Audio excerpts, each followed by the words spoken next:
नमस्कार, मैं अनामिका संसार हिंदी साहित्यिका में आप सबका स्वागत है। मैं अपने इस चैनल पर हिंदी किताबों के बारे में बताती हूँ। मैं हमेशा ही एक हिंदी किताब की समीक्षा लेकर के आती हूँ, लेकिन आज मैं किसी किताब की समीक्षा नहीं बल्कि एक कहानी का सारांश लेकर के आई हूँ। अगर आप मेरे इस चैनल पर नए हैं तो मेरे इस चैनल को सब्सक्राइब कर लें, साथ ही बेल आइकन को प्रेस कर दें ताकि मेरा वीडियो आपको सबसे पहले देखने को मिले। तो शुरू करते हैं आज का वीडियो। आज जिस कहानी का मैं सारांश लेकर के आई हूँ उस कहानी का नाम है नमक का दारोगा। इस कहानी के लेखक है मुंशी प्रेमचंद। इस कहानी के बारे में हो सकता है आपने पहले भी सुना हो या फिर इस कहानी को जानते हो। जब नमक का नया विभाग बना और किसी के लिए भी नमक बनाने पर प्रतिबंध लग गया तो लोग चोरी छुपे नमक का व्यापार करने लगे। किसी ने घूस का सहारा लिया तो किसी ने चालाकी का। नमक का दारोगा पद सबके लिए एक सपना बन गया था। हर कोई उस पद को पाना चाहता था, यहाँ तक कि वकील भी इस पद के लिए ललचाने लगे। वह समय अंग्रेजों की दास्ता का समय था। लोग अंग्रेजी शिक्षा और ईसाई मत दोनों को एक ही वस्तु समझते थे। फारसी भाषा का प्राबल्य था। इन्हीं सब परिस्थितियों के बीच मुंशी बंशीधर रोजगार की तलाश में निकले। उनके पिता एक अनुभवी पुरुष थे। वे अपने बेटे को समझाने लगे। अपनी गरीबी और दुर्दशा का हवाला देते हुए ऊपरी आमदनी और रिश्वत की महिमा का गुणगान करने लगे। उनके पिता ने कहा कि मैं जो ये बातें तुम्हें समझा रहा हूँ इन्हें गांठ बांध लो, ये मेरे पूरे जन्म भर की कमाई है। मुंशी बंशीधर अपने पिता की बातों को बहुत ही ध्यान से सुने, एक आज्ञाकारी पुत्र की भांति और रोजगार की तलाश में निकल पड़े। सौभाग्य से वहां जाते ही वे दारोगा के पद पर प्रतिष्ठित हुए। इस पद में आमदनी तो अधिक थी ही, ऊपरी आय के तो क्या कहने थे। उनके पिता खुशी से फूले न समाये। मुंशी बंशीधर बड़े ही लगन और मेहनत से अपना काम करते थे। उनकी मेहनत, उनकी कार्यकुशलता और उनकी सच्चाई के कारण उन पर अफसर बहुत विश्वास करते थे। इसी तरह वो अपना काम करते चले गए। लेकिन अचानक एक दिन एक घटना घटित हुई। जाड़े के मौसम में एक रात को मुंशी बंशीधर और सभी सिपाही सोए हुए थे।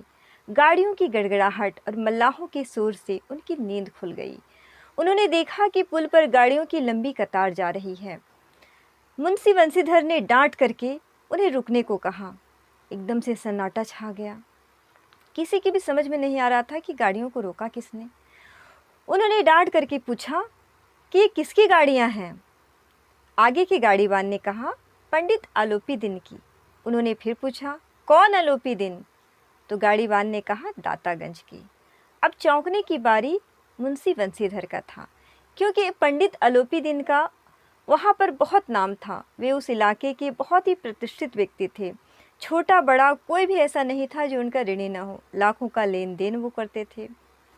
उन्होंने पूछा कि ये गाड़ियाँ जा कहाँ रही हैं? तो किसी ने कहा कि कानपुर जा रही हैं। फिर पूछा कि इन गाड़ियों में क्या है?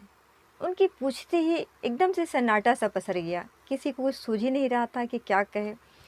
किसी भी तरह का उत्तर ना पाकर के उन्होंने खुद ही तलाशी ली तो वहां पर नमक के ढेले मिले। पंडित आलोपी दिन उन्हीं गाड़ियों के बीच एक सजीले रथ पर सवार थे। एक गाड़ीवान ने जाकर उन्हें जगाया और बताया कि दारोगा ने गाड़ियां रोक दी हैं। पंडित आलोपी दिन को अपने धन और वैभव का बड़ा घमंड था। उन्हें पूर्ण विश्वास था कि इतने धनी व्यक्ति को कोई क्या कर सकता है। बड़े ही शान से और आराम से वो दारोगा के पास पहुंचे और उन्होंने कारण जानना चाहा कि उनकी गाड़ियों को क्यों रोका गया है। तो मुंशी बंशीधर ने कहा कि सरकारी हुक्म है। तो वे हंस पड़े, बोले, मैं किसी भी सरकारी हुक्म को नहीं मानता। और मुंशी बंशीधर को अपने धन का रुतबा दिखाया। लेकिन मुंशी बंशीधर पर इसका कोई प्रभाव नहीं पड़ा। वो अपने विचार से टस से मस न हुए। पंडित आलोपी दिन के लिए पहला अवसर था जब किसी ने उनसे इस अंदाज में बात की थी। बंशीधर ने कहा कि पंडित जी को हिरासत में ले लिया जाए। अब जिस सिपाही को यह कहा गया उसकी इतनी हिम्मत ही नहीं हो रही थी कि इतने बड़े व्यक्ति को हिरासत में लिया जाए। पंडित जी बेचारे टूट गए और बड़ी ही दीनता से उन्होंने कहा कि ऐसा मत कीजिए, मेरी इज्जत मिट्टी में मिल जाएगी, यहाँ मेरा बड़ा नाम है। परंतु बंशीधर टस से मस न हुए। पंडित आलोपी दिन जिस धन और वैभव को सहारे की चट्टान समझ रहे थे वे उनके पैरों के तले खिसकता हुआ मालूम हुआ। उन्होंने बंशीधर को लालच देना चाहा और 1000 के नोट की पेशकश की। लेकिन बंशीधर ने कहा, 1000 तो क्या, अगर आप मुझे 1 लाख भी देंगे तब भी मुझे अपने विचार से डिगा नहीं सकते। पंडित अलोपीदीन उन्हें तरह तरह से मनाने का प्रयास करते रहे और 1000 से 40,000 तक पहुंच गए, लेकिन वंशीधर को उनके कर्तव्य मार्ग से हटा नहीं सके। पंडित अलोपीदीन को हिरासत में ले लिया गया। इससे वे बहुत ही निराश हुए, दुखी हुए और वे मूर्छित होकर के गिर पड़े। अगले दिन सबके लिए चर्चा का विषय बना रहा कि ये कैसे संभव हुआ। पंडित अलोपीदीन को अदालत में ले जाया गया और सब लोगों की जुबान पर यही बात थी कि पंडित अलोपीदीन गिरफ्तार कैसे हुए। सब लोग हैरान थे, इसलिए नहीं कि वे ऐसा कर्म कैसे कर सकते हैं, बल्कि इसलिए कि वो अदालत की गिरफ्त में आए कैसे। अदालत में वही हुआ जो होना था। पंडित जी के धन का जादू चला और वे अपने अपराध से मुक्त हो गए और वो मुस्कुराते हुए अदालत से बाहर आए। इधर मुंशी वंशीधर को अदालत में उनकी बहुत तारीफ भी हुई कि वे अपने कर्तव्य का बहुत अच्छे से पालन कर रहे हैं, लेकिन साथ ही उन्हें चेतावनी भी दी गई कि इतने भले व्यक्ति को उन्होंने गिरफ्तार कैसे कर लिया। आज उन्हें संसार का एक विचित्र अनुभव मिला था। मुश्किल से 1 सप्ताह बीता होगा और उन्हें दारोगा के पद से हटा दिया गया। इससे उनके पिता बहुत दुखी हुए और उन्हें बहुत खरी खोटी सुनाई। उनकी माताजी भी दुखी हुई। उनकी पत्नी ने तो कई हफ्तों तक उनसे सीधे मुंह बात तक नहीं की। इसी तरह कुछ दिन बीते। बूढ़े मुंशी जी बैठ के शाम के समय माला जाप कर रहे थे।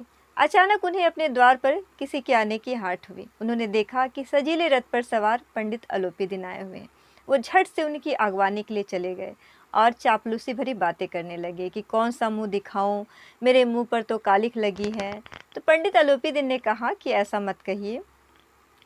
वहीं जब मुंशी वंशीधर ने देखा कि पंडित अलोपीदीन उनके घर आए हैं, तो वे वहां जा करके उनका सत्कार किए, लेकिन स्वाभिमान सहित। उन्हें लगा कि पंडित जी उन्हें लज्जित करने आए हैं, उन्हें अपमानित करने आए हैं, उनसे बदला लेने आए हैं।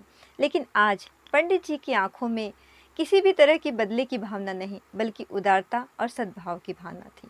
उन्होंने उनके आगे एक स्टाम्प लगा पेपर रखा और कहा कि आप इन पर हस्ताक्षर कर दिए। वंशीधर ने पूछा कि ये क्या है, तो उन्होंने कहा कि आप पढ़ करके देख लीजिए। जब वंशीधर ने उसे पढ़ा तो उनकी आंखों में आंसू भर आए।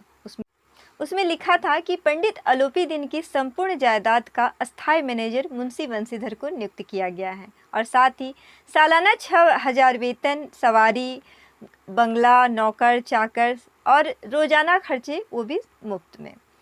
यह सब देख करके मुंशी वंशीधर को अपनी आंखों में विश्वास नहीं हुआ। उन्होंने कहा कि मैं इस योग्य नहीं हूँ। इस पर पंडित अलोपीदीन ने कहा कि मुझे योग्य व्यक्ति की जरूरत नहीं है, मुझे इस समय एक अयोग्य व्यक्ति की ही जरूरत है। वे मुंशी वंशीधर की ईमानदारी से मोहित होकर के यह कदम उन्होंने उठाया था। उन्होंने कहा कि सौभाग्य और सुअवसर ने मुझे वह मोती दिया है जिसके आगे योग्यता और विद्वता की चमक फीकी पड़ जाती है। पंडित जी की तरफ श्रद्धा और भक्ति के भाव से देखते हुए कांपते हाथों से उन्होंने उस कागज पर हस्ताक्षर किया। पंडित अलोपीदीन ने उन्हें प्रफुल्लित होकर के गले से लगा लिया।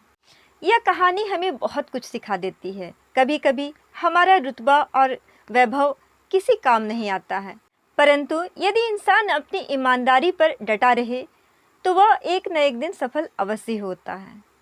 ईमानदारी का इससे अच्छा फल और क्या हो सकता है। जब भी हमारे पास ऐसा अवसर आता है जब हमें बेईमानी और ईमानदारी में से किसी को चुनना होता है, तो हम अक्सर घबरा जाते हैं और ये सोचते हैं कि ज़माना बदल गया है और हर एक व्यक्ति में बेईमानी आ गई है, लेकिन ऐसा नहीं है। अगर हम अपनी ईमानदारी पर विश्वास करें और उस पर डटे रहे तो हम एक न एक दिन सफल अवश्य होते हैं।